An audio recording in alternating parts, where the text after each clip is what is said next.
Hello, I'm Nina. Welcome back to NV Fine Art Studio. Today I'm reviewing a MEI LIANG watercolor set of 36 colors.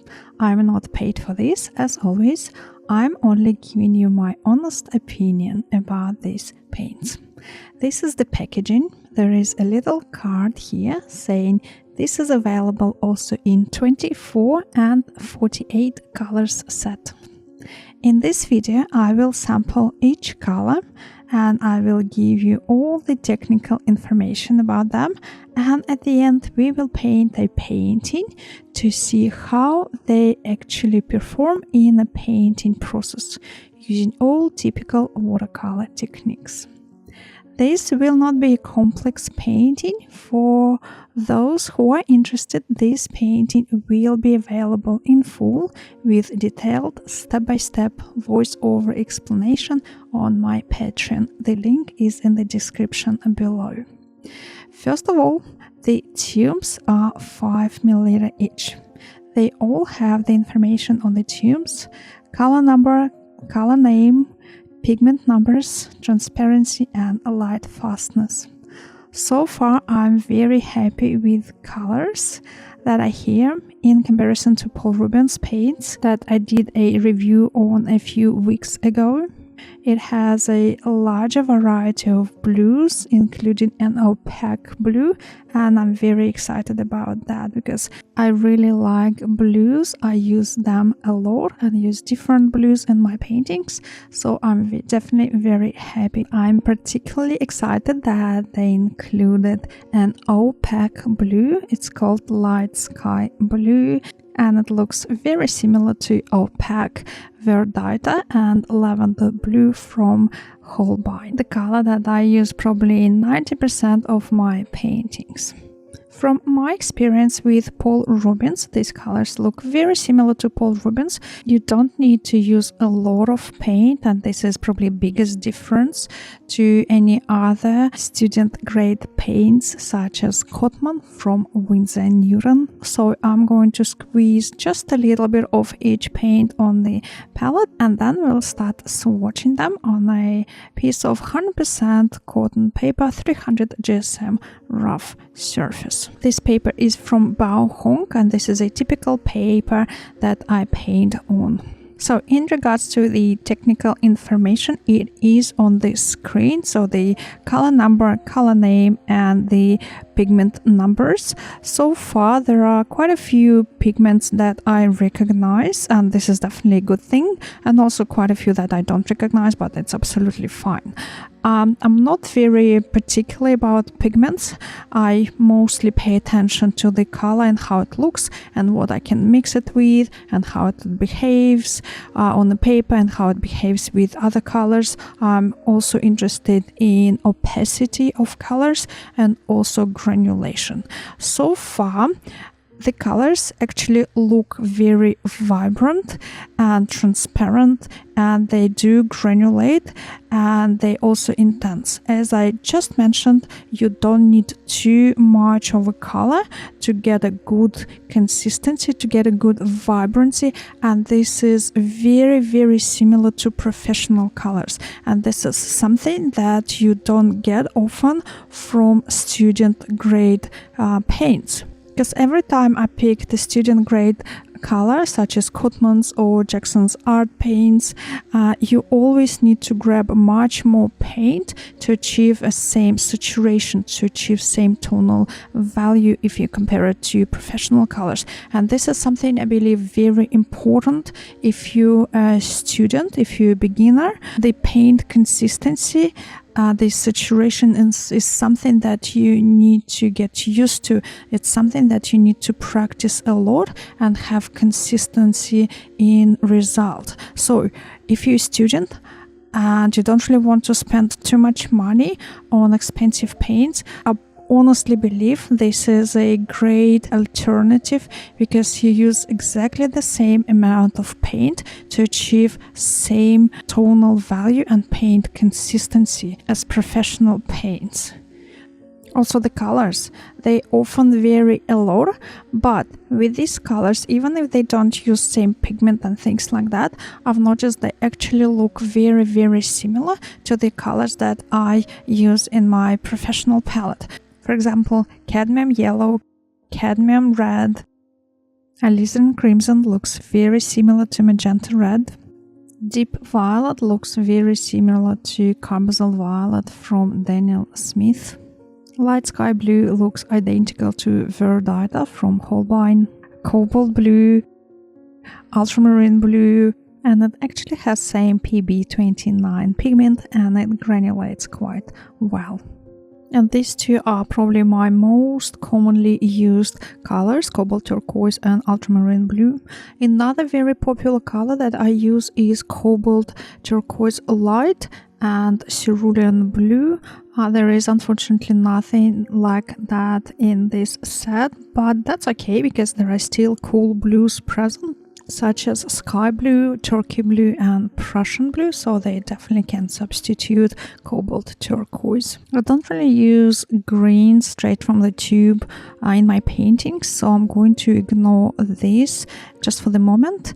Now, in regards to the neutral colors, yellow ochre and yellow sienna, they look in real life more like raw sienna from Daniel Smith rather than a yellow ochre from Holbein. Yellow ochre from Holbein looks more saturated, more intense, more vibrant, closer to quinacridone, if you know what I mean. Yellow sienna look more neutral, grayed out a little bit, similar to raw sienna from Daniel Smith. The difference between yellow ochre and yellow sienna is that yellow ochre is an opaque color and yellow sienna is a transparent color. Now we have sienna and burnt sienna, but interestingly enough that sienna looks actually exactly like burnt sienna from Winsor & Newton and even has the same pigment number PR101, but burnt sienna is a little bit too brown and probably somewhere in between actually burnt sienna and sepia, and closer to sepia rather than burnt sienna. The last but not least is coal black. I don't paint with black as such, but it's definitely a good idea to have a very dark black in your palette. And this is just in case if you need to get to the darkest dark, to tonal value 10, and you can't really get it done with mixing other colors. I can't stress it enough, and I really like this fact that black in here is actually black, not in regards to color but in regards to tonal value. It goes all the way up to tonal value 10, and this is something that you rarely see in student grade paints, and this is because they use a lot of fillers, and fillers dilute tonal value. As soon as you add just a little bit of water into the paint, it dilutes it drastically and you won't be able to get to tonal value 10. And most of the time it's very important to have a full range of values in your painting if you want to achieve a good saturation and good contrast, and you want to emphasize the focal area, and if you want to create the maximum contrast in your focal area. Okay, so far the colors are absolutely great. They look exactly like professional colors. The tonal values, the intensity, the saturation of the color straight from the tube looks exactly the same, feels exactly the same as professional colors. And for me personally, this is the greatest benefit because they can be used to substitute professional colors for practice. For practice tonal values and for practice mixing tonal values, mixing paint consistency, and just mixing colors in general. Because watercolor is a very technical medium and you use a lot of muscle memory when you paint. So when colors have same saturation, same tonal value and same color, you develop muscle memory. And just because these colors have actually exactly the same properties, you can substitute and you practice on them, and you don't have to pay a fortune for professional colors, and you don't even have to think how much it costs for you to practice.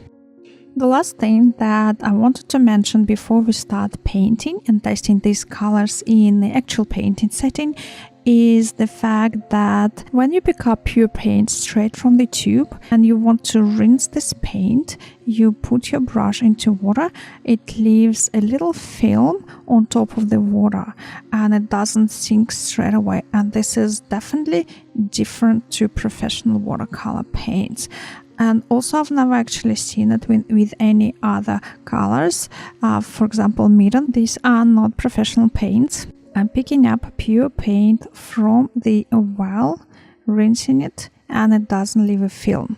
It sinks almost instantly, not instantly, but in a couple of seconds into the water, but it doesn't leave a film on the surface of the water. And also I feel like they add some sort of spirit or alcohol or something like that into the paint, and it helps with probably drying or dispersing or things like that. And again, this technique in producing paints is different to professional watercolors. This is also something that I noticed about Paul Rubin's paints that we tested a couple of weeks ago. I particularly noticed it when I squeezed out tubes onto the palette, and probably in 10-15 minutes maximum, I noticed that the top of the paint dried a little bit. And this particularly affects if you want to paint with pure paint. For example, if I grab sky blue, I can't really paint with this sky blue straight from the well. I need to squeeze out fresh paint, and then I'm able to paint with pure paint without adding any water. Okay, so this is just a swatch test. Now let's see how they actually perform in a proper painting setting. As always, I'm starting with a very light, very watery mixture. There is lots of water and just a little bit of paint in this mixture. As you can see, I'm barely touching the paint and it produces a very good saturated mixture. I'm also at this point testing spraying, how it mixes on paper if I add slightly thicker mixture on top of previous wash, wet on wet, and how it reacts on spraying. And so far I haven't noticed any problems. So if you use a lot of water in your mixtures, if it's a mixture of 50-50 water to paint consistency or weaker, it works perfectly fine. It mixes on paper and creates beautiful blended edges. No issues here whatsoever. The only problems start when you use a thicker consistency and paint on damp surface. The thicker consistency creates uncontrolled spread on damp surface. So instead of creating a soft controlled edge, you kind of get this burst of color. But it's sort of not a big problem because you can always clean it up a little bit with clean damp brush if you want to, or you can just leave it and call it an expressionistic way of painting. But it actually doesn't happen all the time. I believe it probably happens only when the surface, the damp surface, is slightly wetter than it's supposed to be. So for example, if you look at the shirt, at the white shirt on this guy, we actually have the soft controlled edges. And I believe when I painted with that very light blue color, the surface of the shirt area was very close to dry. It was damp, but not super wet damp. Now painting with darker tonal values. So far, no issues whatsoever. The mix is a very good tonal value, and at the same time it's transparent. It shows the underpaint through the thicker mixture that I'm using, the blue mixture that I'm using. Also, it is very easy to shift temperature. For example, the fence, the shadow from the fence on the very right is a cooler blue, and the shadow around the person in the center of the painting is a warm blue. It's more glowing blue, and it was very easy to achieve, and at the same time it's transparent. The shadow looks transparent. It doesn't look like an object on the surface. It actually looks transparent, and this is a very important factor to have a dark saturated tonal value, but at the same time have a transparent mixture. This is something that is extremely hard to achieve with student grade paints. I've noticed just because they use fillers, the paints are less transparent. They also look chalky, and that's not the case with these paints. And actually, this is something that I'm extremely impressed. So far, the only downside that I noticed is when you spray or when you paint on very wet surface, it creates this very ragged edge, like that, for example. But again, this is something that I don't mind because I'm not really doing a hyper-realistic painting. This is an expressionistic style. I'm never really after pure, clean, photograph-like painting. I believe art is not a photocopy of the reality, it's your expressionistic vision of it. So in the painting, I definitely like blending, I like merging edges, I like roughness, a bit of a fluidity, spontaneity in paintings, and I believe this bit of a ragged edge actually adds quite an interesting effect, so I completely don't mind it. Honestly, guys, a couple of weeks ago, I did a review on Paul Rubens, and I believe Paul Rubens and MEI LIANG paints, they're very similar. I'm not sure if it's the same manufacturer or they're different manufacturers, but the quality of paints very similar. And my first review was a little different. I kind of ignored the good qualities of these paints just because I'm so used to them. I'm so used to painting with professional paints, and I almost take it for granted. So I ignored all the good qualities and I only focused on something that was different, that something jumped right in front of me. So the film on the surface of the water, the drying time, the wet on wet, these things, I noticed they are different, and that was my review. That's what I focused on my previous review. It was my first time painting with these paints, and I didn't know what to expect completely.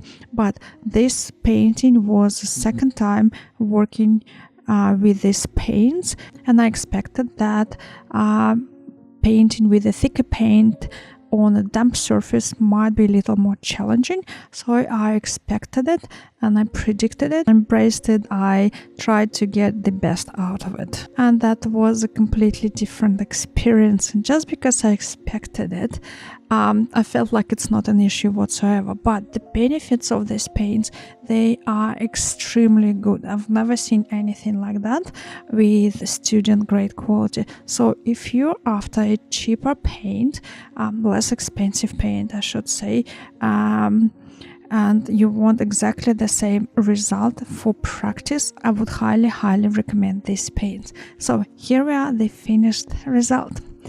And this is all for today. I hope you liked it. I hope you learned something new today. Until my next video, bye.